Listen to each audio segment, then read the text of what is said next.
You're welcome once again to my channel, Nail Vibes. The channel, as you always know, that gives you the very best in nails fashion.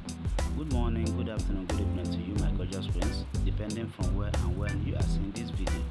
So in case you are seeing the channel or my video for the very first time, or you are yet to subscribe to my channel, please do hit the subscribe button and also turn on the bell notification, so that as soon as a new video is uploaded here, you will be the first to be notified.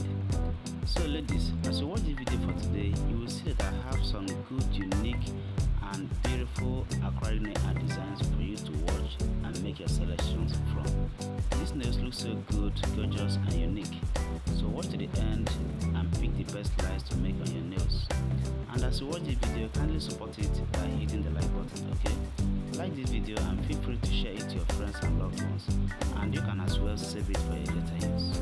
And at the end of the video, you can go down to the comment section and tell me what you think or what you feel about my video or my channel in general.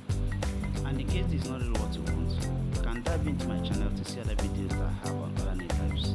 You can also watch from there and also make your choices. Thank you guys so much. And to you, my returning viewers, I say a very big thank you to you guys for always coming back to watch and engage in my videos. Trust me, your effort in this channel